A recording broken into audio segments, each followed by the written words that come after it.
try Hikanuti to Kome sa Uptown Mall BGC. Mag-reservation kami, matagal din kasi ang waiting time pag walk-in. Automated yung ordering system nila, set nila is 150, 3 burger patties na rin yun. Pwede din mag-extra. May mga side dishes sila, lemon water. Cashless payment nga pala sila. Meron silang instruction or guide at meron din pwede mag-assist sa inyo pag first time. So, yung unang burger patty, ang sabi sa amin is try as is. Juicy siya, masarap siya as is. Yung rice nga pala ay unli kaya pwede pang humingi. Pwede naman lagyan ng sauce pero for me, okay yung ganito.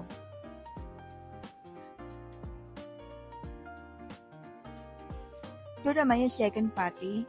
So dito, nilagyan ko ng ponzu vinegar yung radish. Meron din silang iba pang sauces, pero sa akin, nilagyan ko ng salted lemon.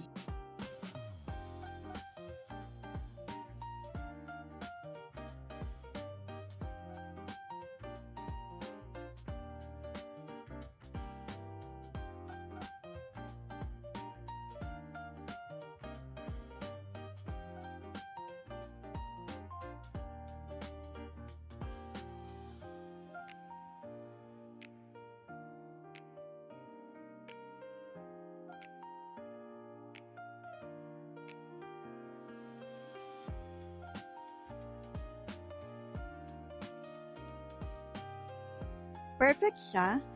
Mas naging juicy yung patty. And okay yung blend ng radish at saka yung lemon. Last naman, punta tayo sa egg station. Pwede din mag-add ng extra egg. I-order lang yung sa automated system nila.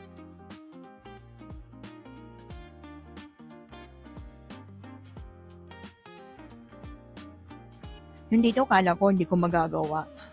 Niloko pa ako na hindi daw ako mamulong. Separate yung egg sa yolk.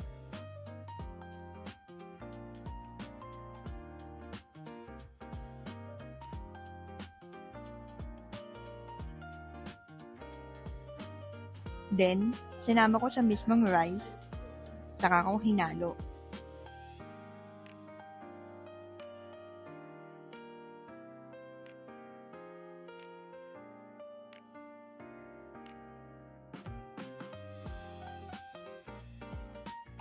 Lagyan ko ulit ng vinegar.